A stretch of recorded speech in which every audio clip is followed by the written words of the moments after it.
Hai guys, kembali lagi di channel Trading Camp. Di video kemarin kita sudah membahas tentang beberapa lanjutan materi di Smart Money Concept. Nah, di video kali ini kita akan mencoba melanjutkan di topik bahasan baru yaitu multiple time frame.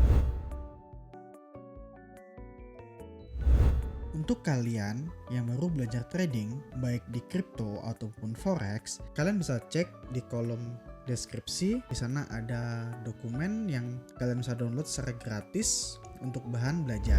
Oke, kita akan masuk ke materi kita kali ini yaitu multiple time frame. Nah, di multiple time frame ini kita akan mencoba untuk membahas jadi bagaimana sih cara kita menganalisa market itu dari beberapa time frame atau menggunakan time frame lebih dari satu, misalkan di H1, H4, di daily, weekly, dan seterusnya.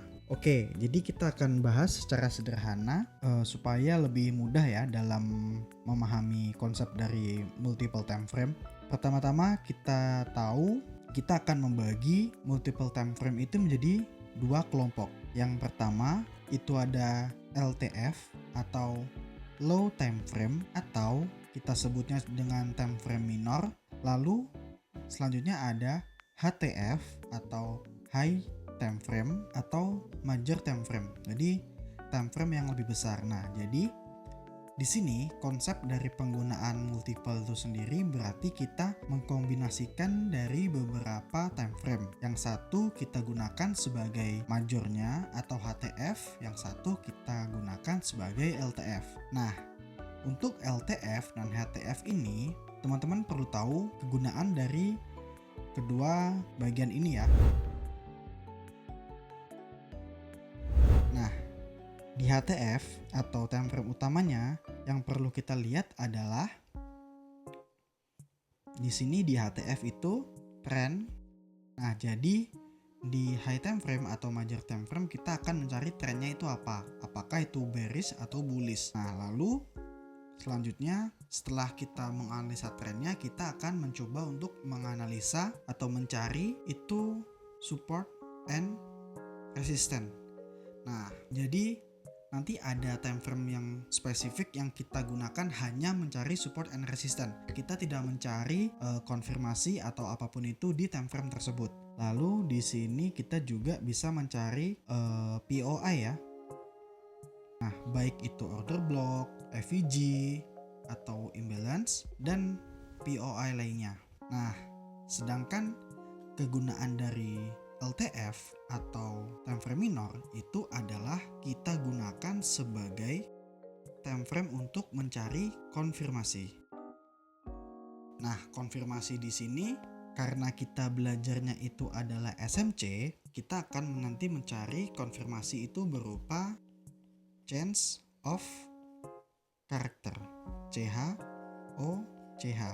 Nah, jadi ini adalah gambaran dari pembagian multiple time frame. Jadi tugasnya di HTF itu kita mencari trend, kita mencari support and resistance, lalu kita mencari POI. Dan di time frame LTF atau di minornya kita gunakan sebagai konfirmasi atau tempat untuk kita mencari change of character untuk reversal ya. Nah, lalu yang paling penting adalah bagaimana pembagian dari HTF dan LTF. Lalu teman-teman mungkin bertanya, jadi yang HTF itu TF berapa aja dan yang LTF itu time frame berapa aja. Nah, untuk ilmu pastinya itu tentu tidak ada gitu ya, karena kita bermain dengan probabilitas di market. Namun, yang bisa kita gunakan sebagai referensi atau rujukan itu adalah jaraknya 2 derajat ya, gitu. Maksudnya adalah nanti di sini teman-teman bisa screenshot atau bisa hafalkan. Nah, di sini kita akan mencoba membagi yang time frame HTF ya. Nah, di HTF ini time frame-nya kita gunakan paling kecil tuh kita bisa gunakan di H4. H4 kita bisa gunakan di daily, weekly, dan monthly atau bulanan. Nah, usahakan HTF ini paling kecilnya di H4 ya. Kalaupun di H1 juga boleh. Nah, tapi kita gunakan H4 dulu. Nah, berarti LTF-nya itu adalah di sini bisa dari H1, lalu M30 atau M15, kemudian ada M5 ya. Nah, jadi HTF atau major ini kita bisa melihat di time frame H4, daily, weekly. Lalu untuk LTF kita bisa mulai dari H1, M30 atau M15, lalu M5. Nah, cara untuk mengkombinasikan biasanya teman-teman tinggal gunakan tabel ini ya. Misalkan nanti di sini kita punya HTF, lalu di sini ada LTF. Nah, jika teman-teman menggunakan weekly sebagai HTF, maka LTF-nya adalah H4. Lalu jika teman-teman menggunakan HTF itu daily, maka LTF-nya adalah H1. Seterusnya, jika teman-teman menggunakan HTF-nya itu H4, maka LTF-nya teman-teman bisa cek di M30 atau M15. Nah, sebenarnya yang secara umum ini cuman nanti teman-teman juga akan bertanya ya, jika kita ingin scalpingan atau main di time frame kecil, kalau kita menjadikan H4 kan terlalu besar nih. Nah, kita bisa perkecil, yaitu kita bisa menggunakan H1 sebagai HTF, berarti LTF-nya itu ada di M5. Nah, yang paling kecil adalah jika teman-teman menggunakan HTF-nya itu M30 atau M15, maka teman-teman mencari LTF-nya itu ada di M3 atau M1. Nah, ini adalah tabelnya. Nah, jika teman-teman sudah tahu ya untuk pair-nya atau pasangannya HTF dan LTF, kita akan membuat ilustrasi itu seperti ini.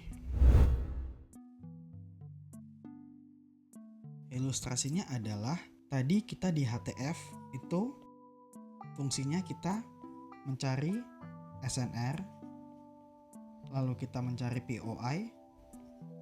Nah, sedangkan di LTF itu teman-teman mencari konfirmasi. Nah, jadi penggunaannya adalah seperti ini. Ilustrasinya ini adalah zona, misalkan kita ngomongin zona POI ya. Nah, jika POI ini sebagai HTF, misalkan teman-teman tandai ini di H4 ya.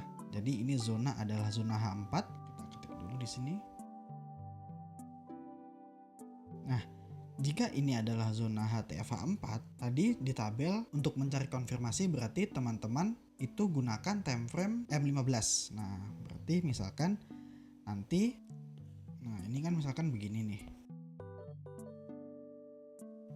Nah, ilustrasinya seperti ini. Jika HTF-nya H4, maka teman-teman di sini mencari konfirmasi atau CH ini adalah M15. Nah, ilustrasinya seperti ini ya. Nah jadi ini adalah penggunaan dari multiple time frame. Nah, ini adalah contoh dari HTF ke LTF. Posisinya ini adalah kita cari sell atau bearish. Nah, kalau untuk bullish berarti teman-teman cari POI atau support and resistance HTF, lalu cari konfirmasinya. Nah, ini adalah LTF-nya. Nah, ini adalah ilustrasi bagaimana menggunakan multiple time frame analysis dari HTF ke LTF. Oke, harusnya teman-teman sudah dapat gambaran ya. Nah, sekarang kita akan mencoba mengaplikasikannya terhadap real market. Oke, nah sekarang kita bisa menggunakan chart dari Bitcoin. Nah, di sini misalkan kita menggunakan tadi yang teman-teman pahami yaitu HTF dan LTF ya. Nah, sekarang kita buka di chart daily dulu misalkan. Tadi di HTF kita cari apa? Kita mencari support and resistance. Nah, atau zona ya. Nah, di sini coba di sini ada support and resistance nih di sini nih gitu. Kita coba cek di sini misalkan. Ini ada support and resistance. Nah, di zona atau di angka ini itu ada SNR. Kita bisa turunkan ke H4. Nah, kita cek di H4-nya. Nah, oke, ini adalah contoh dari H4. Nah, ini kelihatan ya, di sini ada POI, di sini ada POI ya. Ini H4. Ini adalah H4 POI, berarti ini adalah HTF-nya.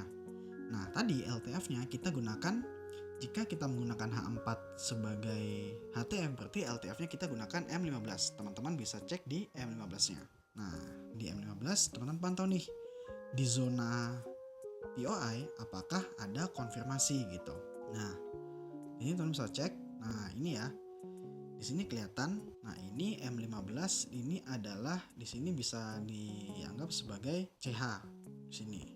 Nah, jika di sini ada konfirmasi CH, nah berarti teman-teman bisa gunakan area ini sebagai konfirmasi bahwa market akan potensi naik. Caranya adalah seperti materi kita sebelumnya, bisa gunakan tools Fibo, tarik dari bawah ke atas. Nah, di sini ada zonanya juga. Nah, apakah kena? Di sini coba cek. Nah, ternyata di M15 juga kena ya. Nah, yang pertama teman-teman di sini mendapatkan konfirmasi CH, lalu teman-teman berarti open buy di sini. Bisa di Fibo ini. Nah, misalkan begini. Nah, di sini berarti posisinya masih running ya. Nah, untuk Bitcoin. Nah, ini adalah penerapan dari HTF, LTF di materi multiple time frame. Nah, ini adalah contohnya. Nah, sekarang kita akan mencoba untuk mencontohkan lagi. Misalkan kita gunakan H1 sebagai HTF. Nah, teman-teman bisa cek di sini nih. Nah, ini misalkan ya, kan ini ada POI nih di sini. Nah, ini ada FVG. Misalkan teman-teman menggunakan H1 sebagai HTF. Misalkan di sini.